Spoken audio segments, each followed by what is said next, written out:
You're listening to Errol Parker and Clancy Overall, editors of the Betoota Advocate, on Desert Rock FM. Welcome back to the Betoota Advocate radio show. You're joined by myself, Clancy Overall, and Errol Parker, editor at large.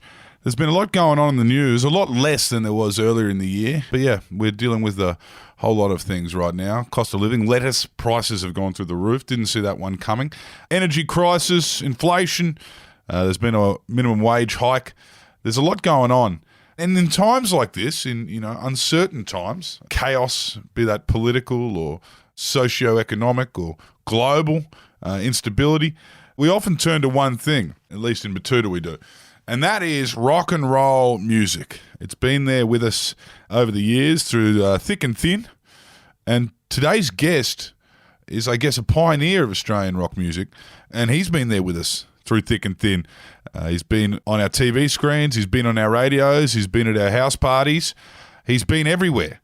It's a real honour to have him in here today to talk to us about what he's been working on most recently. Dave Faulkner from the Hoodoo Gurus, thank you for coming on the Betoota Advocate radio show. You've had a bit going on. You can boast 9 top 20 albums in Is the that Aries. right? Yeah. Okay. 9 top 20 albums, host of multi-platinum albums. Yeah, we've done all that. Been around for a while. Something like that happens eventually. You don't seem to be slowing down, mate. We have. I mean, it's been 12 years since our last record, so that's kind of slow. But there's a few things going on there. But we're still same on stage. We haven't lost any speed on stage, that's for sure. And I think the record sounds like as fresh as anything we've done. So I think we sound all right.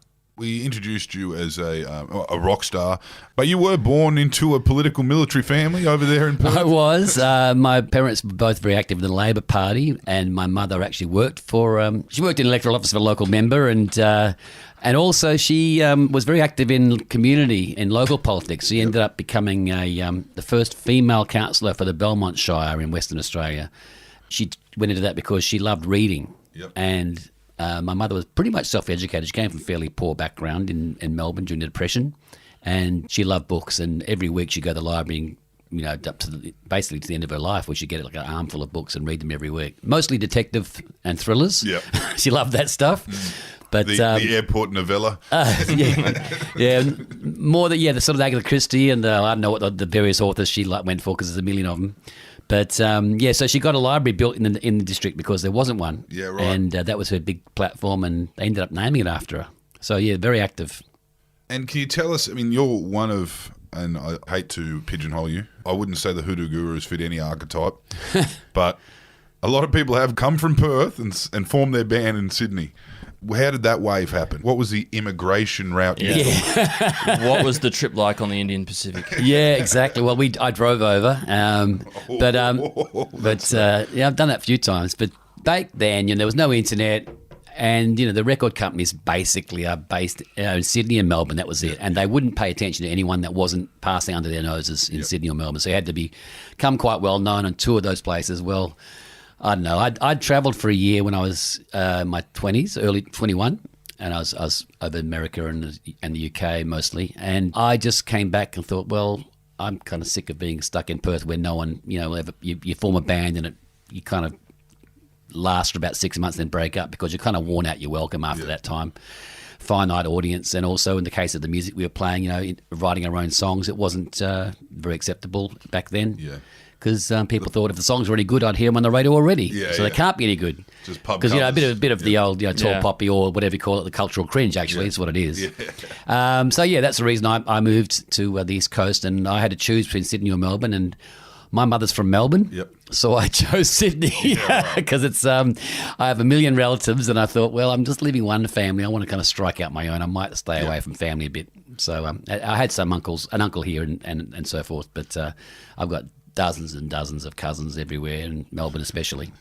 So is music always going to be the path you were going to go down, or were you looking at heading out to Cresswell to go into the Naval Officer School? No, I was never cut out for the military. My father was in the Navy in the war, but he wasn't a lifetime military office, serving. But he actually worked for the GPO, the post office. Yeah, right. Mail sorter most of his life. He had other jobs on the side. He had several jobs at various points, like at the same time. Worked at the markets because he had a growing family, and that was just the way it was done in those days. But I was actually more of an artist when I was a kid. Everyone thought I was good at painting and drawing, and they thought, well, you can't do that for a living. Mm-hmm. So this idea of art, forget that. And they kind of coached me or, guided me towards architecture, my mother in particular. This new career we've heard of. Yeah. Well, it just seemed like you can use your drawing for something useful. They always say that. They said, I suppose back then, aspiring artists became architects. Nowadays they become advertising guys. Or scriptwriter or novelists. I've seen a few of them become novelists or scriptwriters. But architecture, I tried it. I'd done music all my life and, had bands at high school, and we play all the local school socials and stuff like that. So that was school bands, or were you in the church? No, just our own band. Yeah, right. Our own band that was just basically, was from kids at school. Yeah. We were cheap, and we played the songs everyone liked. Yep. It was a weird combination of songs. We'd play glam rock and heavy rock and Beatles songs. All together, we didn't see any disparity between playing Alice Cooper and Susie Quattro and Deep Purple and whatever. You played the hits. Played the hits. We just played the songs everyone liked at the time. We didn't, we weren't really schooled on the various genres, but we actually did all right. We even play other schools, so we kind of got a reputation. Yeah. So, and I played keyboards then. Anyway, I went to architecture. But at the same time, I was playing all this music, and I never went to lectures and couldn't be bothered, and I just failed that dismally. And at the end of that year, I had to sort of look myself in the eye and figure out who the hell I was, and that was obviously a musician. So I went and got a job so I could buy some equipment, because I'm a keyboard player, and they're kind of hefty and pricey. Mm-hmm. And eventually I just, here I am. So your first band that kind of, I guess the first one that got a bit of noise over in WA was The Victims? Well, certainly the one that people have heard about. I was in other bands as well that kind of were popular in WA at the time. Yep. I joined a band called the Beagle Boys first. They're a blues group. That was kind of the underground scene in those days. I mean, it still probably is, that sort of blues and roots scene. WA is quite famous for it. Yep. And, John Butler, I think, has sort of tapped into that. Yep. But I was in this group. They were going before I joined, and I just came in and right towards the end. And, they lasted about another 6 months. But the funny thing is, I was already obsessed with punk rock when I joined the band. Yep. And this was like 1976, and I basically was trying to teach myself guitar so I could go and form my own punk rock group, which happened, as you say, formed the Victims in mid-'77. And what was the influence there? What was punk rock is something that was happening at that time, but what were you seeing? Well, in Perth, nothing, that's it. We felt like we were completely isolated and marooned from the culture we were identifying with. We went to the record shops that sold the overseas music magazines, Melody Maker, NME, Sounds, and like Rock Scene and other magazines from the US. And then we'd read about these artists. In fact, we read about the Ramones before we ever heard them. Yep. And it just sounded so exciting what they were doing. We were desperate to hear it, and we could only imagine what this music sounded like from the descriptions. Eventually, we got the Ramones album, and it blew our minds. Yeah. It wasn't quite what I expected, actually, because it was so poppy, which surprised me. I was expecting what I guess when I heard the Sex Pistols, that was more what I expected, right. Kind of angry music. And the Ramones had aggro, but it was really different, And they're still my favourite band from that era. And, I think they're one of the classic bands of all time. So, I just loved that. And we were in Perth, and we felt kind of like a little bit aggrieved. Angry teenagers anyway. Yeah, and isolated. That's and isolated. Thing. Well, Perth is, Australia is isolated from the rest of the world. Well, Perth is that times, squared. Yeah. Because, the desert is a huge barrier to anything happening, and bands would come to play in Australia and they wouldn't go across the desert to Nullarbor Plain to Perth, and that was another source of aggravation for me. I remember one day there was a concert was going to be advertised. Iggy Pop was coming on tour. This is about probably like 1978, early 78, and it was the Pope of Punk, and there was he was playing at the Entertainment Centre in Perth, and it was kind of like, wow, this is incredible, Iggy Pop in Perth. So I queued up hours before the box office opened, and there's already lots of people there, huge crowds. I thought, man, oh man, this Iggy Pop is suddenly quite popular, and got to the box office, and eventually after they opened up and I thought, well, what seats I'll get, and I got middle of the front row. I thought, this is kind of strange. And then later on I found out, of course, all these people were buying tickets for ELO. Oh, right. which was also on sale the same day. So, and Iggy Pop unfortunately never made it. He probably only sold about 10 tickets in Perth right. at that time. I mean, obviously now he'd be fine. Just lop that one off the end of the tour. Yeah, so we were stuck in Perth, and we just thought, this music we love and everything we were reading about just seemed so exotic, and we felt like everyone around us was completely oblivious and didn't care about things that we cared about. Was there political? I mean, I know the isolation thing was a big one. I know Brisbane's punk rock scene. That was a big thing they even talk about. You don't really look at Brisbane like that anymore, but back then under Joe they were isolated. Oh, and also it was quite a heavy police presence against the punks in Brisbane. We weren't as bothered by police in WA, in Perth. I mean, they didn't like us, but they weren't particularly focusing on us. Yeah. We had more trouble from skinheads. Yeah. And other people, but skinheads were the biggest ones that wanted to bash us up. Yeah. So how does it make you feel now, knowing that the Perth music scene now is really at the forefront of the Australian popular music scene? I mean, you've got some of the biggest acts in the world coming from Perth. Yeah, of course. I mean, Tame Impala was the biggest one, of course. Yeah. I think it's fantastic. I mean, I love WA, and my fellow musicians, even that back then, that produced people like Dave McComb and Kim Salmon. These are great artists and really have contributed a lot to music. So I never was in doubt of the talent pool. Yeah. And nowadays, of course, there's no necessity to go anywhere to make your name. You can do it from your bedroom if you're good enough, or if you have maybe a bit of luck as well to get yourself noticed and put on blogs or whatever and come to attention. But the internet is the great, Yeah, Kevin Parker. Forget having to buy, save up to buy a flight to London, and land there with the suitcase and a hopes. That's gone, that era. Kevin Parker can still be number one ticket holder at Freo and make albums that are going all around the world. I know, it's crazy. But it's great, and there's other bands like that too. Methyl Ethel's another one like that, But yeah, it's different times, and I'm really glad that that's true, because I mean, we talked a lot of shit on Perth when we were young, and it's changed anyway, but also that's just kind of the age we were at, and and just being hot under the collar and thinking that we were cooler than everyone else. Big city kids. Yeah, and just snotty, but Perth's actually a pretty damn good place, and I think Western Australia is the best state. There's no doubt in my mind about that. So controversial comments, but that's what we're not here controversial for. at all. I mean, all Australia has something fabulous about it. Every state, even South Australia, which is kind of like besides all the wine, there's a lot of barrenness like WA, but West Australia has the tropics and the Margaret River. I mean, it's just incredible. Anyway, I'm not here to talk about that. It is vast, and it's a vast landscape, and you can hear that. You can hear the different. I mean, as you said before, the blues and roots thing, that very much, I would say, related to the lifestyle that people are living. Well, there's a little bit of a lotus eating thing going on in WA. Always has been, Perth, because life is pretty good there. Yeah. Well, would you trade the Sharkies for the Western Reds? I never did, so no. But I did sort of meet up with Julian O'Neill when he was over there. It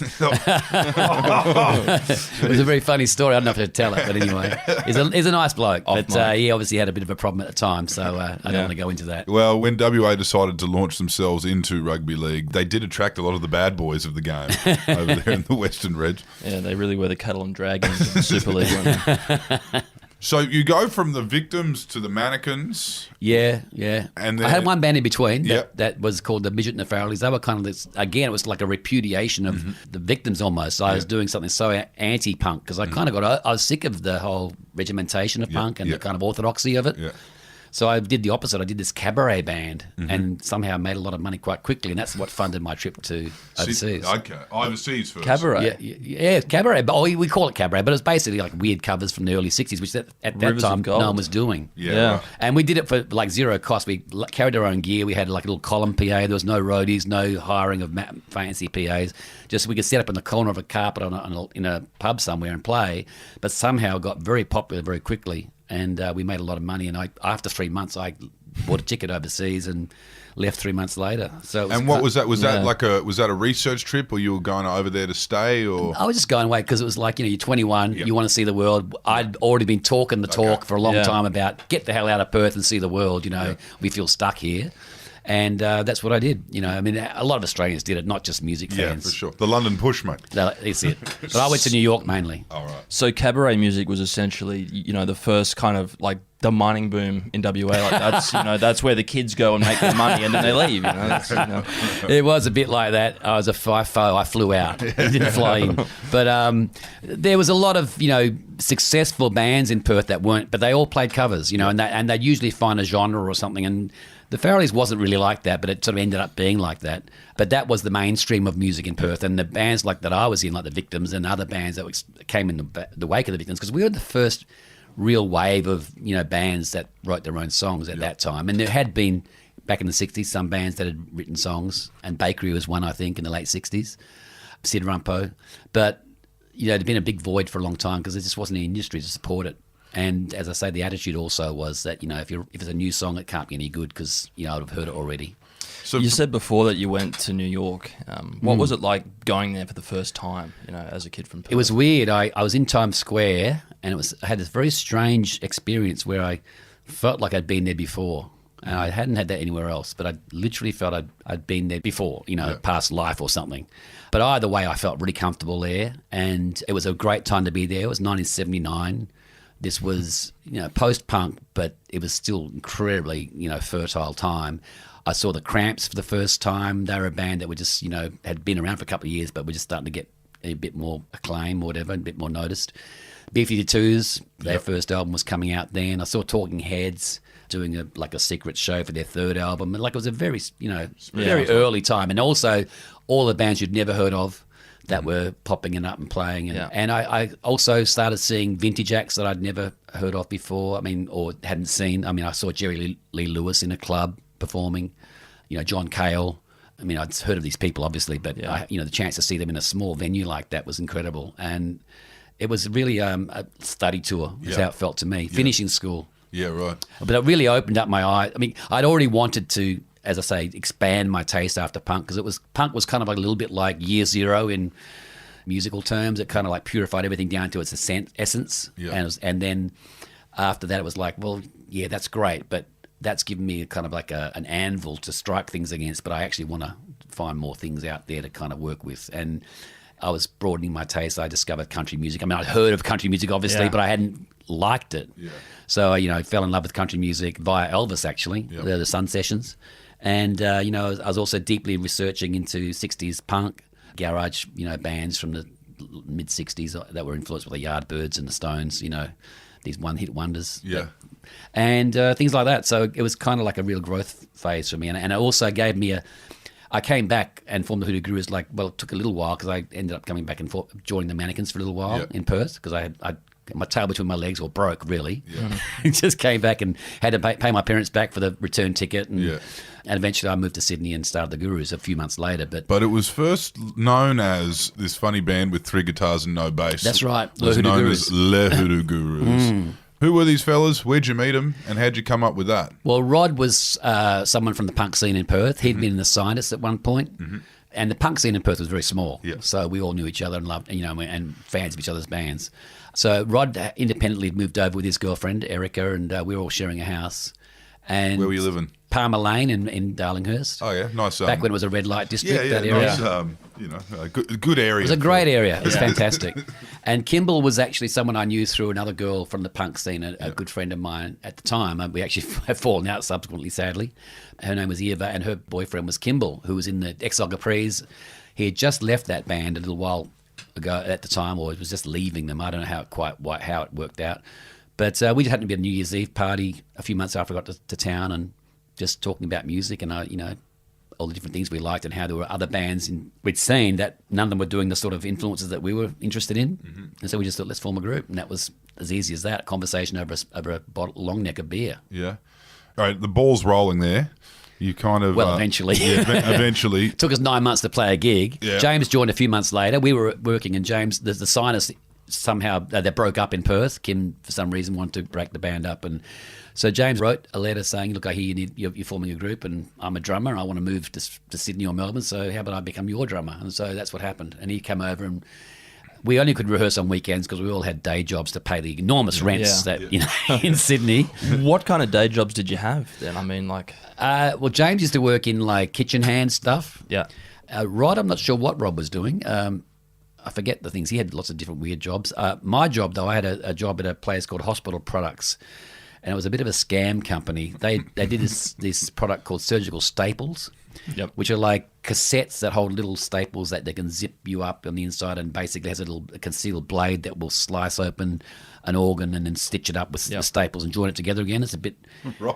It's technology that's still used. Oh, right. Okay. You know, when you hear people stapling their stomachs. Yeah. That's that same company. Yeah. But the way they started was actually the person who began the company had worked for that parent company, or not a parent company, but the same technology in America. Yeah. And they'd researched the patents and found out that the one country they hadn't registered the patents for this technology was Australia. So he came to Australia, stole the technology, and started a rival company in the hopes that they'd buy him out. And I think that's eventually what happened. But I was working there at this sort of startup, basically, and it was a clean room. So I looked a bit like Homer Simpson with the full top to toe hazmat. Hazmat thing on.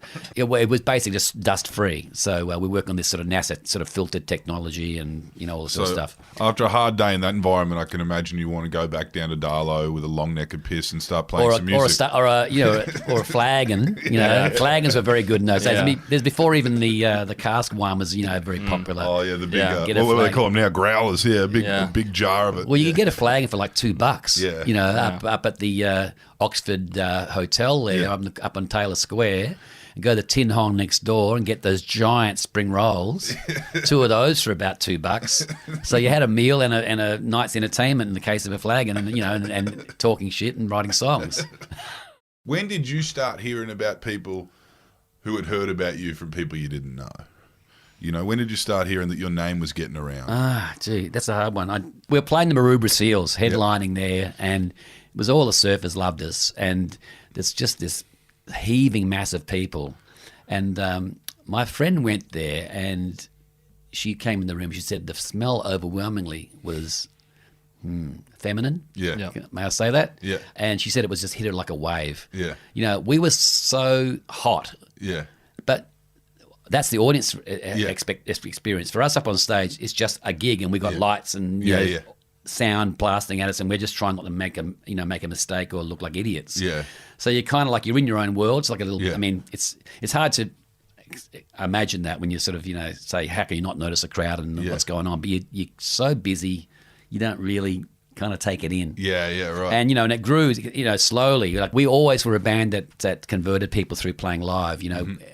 Radio stations used to in those days. They would ring up people at random and play them snatches of a song over the telephone and say, what do you think of this one? Yeah. And it was like, it was market research. And they would say, 30 seconds, and they'd say, don't like it, or, yes. Well, it got to the point where we'd played so much around Sydney and, elsewhere that when they rang someone, there's a chance that person might have actually been to one of our gigs and liked us and recognised us. Put it on. And they say, like that one. And so that's how we got, acceptable to radio, because we weren't naturally. I mean, when we got signed up, the record industry almost universally thought it was hilarious, because we were not playing what was popular. We weren't playing electronic pop music like Human League and Thompson Twins and all that, and we had no prospects as far as they're concerned. So why would anyone bother wasting time on this band? They're playing guitars, for God's sake. Yeah. So we always kind of had to do our own sort of converting on the ground, because we didn't really get much help from the industry. I mean, they played us eventually, but we did most of it ourselves. Do you remember the moment when you decided that you didn't have to sell the medical staples anymore? Like, was there a moment when you were like, all right, I'm going to take this tiny boat out of the safe harbour of being a salesman and trying to I wasn't a salesman. I was actually working the raging seas of... You're in the lab. I was in a drone. He was doing the selling. He was the one, yeah. But what I was doing, so I actually quit that job, and I had a bit of a run-in with the union I tried to unionize the place, and that caused it. That was quite a funny experience. I don't know if you want to go into that one, but I went down and met with the AWU, and the place was black banned and all this sort of stuff. I'd been sacked, and they restored my job, and it was all that sort of. This guy's just trying to pump and dump this business. And this guy unionising our workers. It was a weird situation, but anyway, I quit the job the day before our first gig. I actually had my last day. Yeah, right. So that was September of '81. Yeah. I just decided that's it, done. And so it was on the dole then, true. I freely admit it, and I've paid my debt to society many times since then. To me it was a little arts career. Was that Bob Hawke surf team? That's what they... I can't remember who was even the Prime Minister then, but September 81, whoever that was. Yeah. But so I did quit, and we did sort of take a bit of time to kind of get enough income to be able to go off the dole. But as soon as we could, we did, because it was a pain in the ass. Yeah. You had to write down all these jobs you were supposed to have gone for. All these interviews, and it was just too hard to do. Yeah. It's easier just to make do on the gig money. Yeah. So you're a live music band at this point, and you're converting people via live music. It sounds like at that time in Sydney, you could do 5 gigs a night. You could bounce. I mean, between Newcastle and Wollongong, there was somewhere to play every night of the week. Absolutely. That was, certainly when we got popular, we were, playing 6 nights a week, quite commonly. And when was the hard living? Because obviously in every story there is a little bit of hard living. Do you reckon that was was hard living? That was hard living? Yeah. I mean, pissing up each gig? Oh, no, it wasn't like that. I'm sorry I can't give you those sort of war stories that, a lot of people fantasize about. No, but I'm talking about the exhaustion of it all. Like, you come off a set and you need a few beers to kind of settle down, and then you might even have a second gig. I had this weird thing after a while, because being the singer, it was a bit different for me, because unfortunately I'm not like a Jimmy Barnes, where I couldn't sort of go up and drink half a bottle of bourbon and then sing, or even during the show. I found out kind of early, especially when the intensity of doing more gigs happened, that I actually would lose my voice if I didn't just not drink. And I actually ended up not drinking at all when I was singing, which was kind of weird, because it made me kind of an angry man as well. Yeah. On tour, I get a bit, frustrated. Just being like, can you get rid of this bloke here, please? No, but the other guys in the band, they could drink, much more, and sometimes, unfortunately, some drank too much, and that was led to problems of its own. But it wasn't like that, But the hard living to me was, basically bumping spending my life out. being a working musician and having to kind of toe the line to do that. Yeah, it wasn't really that social. For example, we in the late 80s, we would tour to America, and we'd go to America, the US, the UK, and then back to America for a couple of albums in a row, where we were basically gone 6 months at a time. And, you come home and you talk to people and, your friends and nearest and dearest, and you say, what's been happening? And they say, oh, not much. And they're right. They haven't, the dog hasn't died maybe, or whatever, but you've missed out on those small little daily connections that that are all about being close and involved in each other's lives, and you have to kind of pick up and reacquaint yourself, and it's a very disconnected feeling, And I was actually kind of unhappy in my 30s for that reason, because I didn't really feel connected. And it wasn't until I literally turned 40. That day, I remember vividly. The day I turned 40, I suddenly felt like a weight lift off of my shoulders. I was like, thank God that's over. Was that what you're thinking? You're thinking now we can kind of scale down a little bit? Or? No, not that. I mean, the band had actually at that point had announced it was breaking up, but that wasn't the reason. It was literally because I just found that personally, nothing to do with the band, but I mean, obviously it was related to the band, but just my 30s, I didn't really feel very much satisfaction in that. I just felt like I'd kind of sacrificed my life for my career. And all work and no play, so to speak, Also, the other thing it was about was turning 40, I suddenly realised, like, you know what? Who gives a rat's what anyone thinks? Now you can just relish in being a middle-aged man. I mean, thinking back now, I go, God, is that middle-aged? Because I mean, I know what it feels like now to be now, and that looks pretty young to me now. But when you turn 40, I've got to tell everyone, if you're worried about it, if you're still younger than 40, don't worry, because your body still looks after you pretty well for the next 10 years. You've got 40 to 50 as a free decade, unless you're unlucky. So most people feel just as good. You don't sort of creak as much getting in and out of cars as you hear old people doing, making those sounds. We all end up making those sounds, getting in and out of cars or whatever.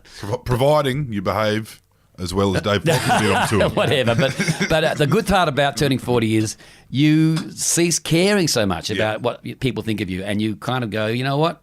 I'm just me, so I'll just do what I do. And it's such a relief after, spending years basically trying to look, fulfill others' expectations. What are you kind of saying there, even in this like conversation we're having, not necessarily about the band, but it is quite a relatable conversation we're having right now. That a lot, you're talking to a bunch of people who, there will be a lot of listeners who are about to turn 40 who might exhale. Lots of listeners on tractors that have to climb in and out. Right. Yeah. But the band actually is known for that as well, as being kind of... old. No.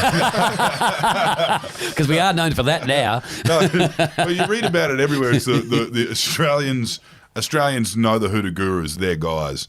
We're very proud of that. Yeah. We've always wanted to be, seen as normal people and not, jumped up pop stars. We deliberately made videos that kind of poked fun at ourselves and, punctured the pomposity of being a pop star. All our videos was to our detriment, really, because people never, a lot of people didn't take us seriously, for that reason. They thought we were just a joke or just lightweight. Mm-hmm. But the songs themselves were about serious things. I mean, even though they might have incredibly catchy melodies or whatever, or be really powerful rock, dancing songs, but underneath it all, they had serious points to make. So we meant what we were doing. We weren't just being cut, just lightweight in that respect.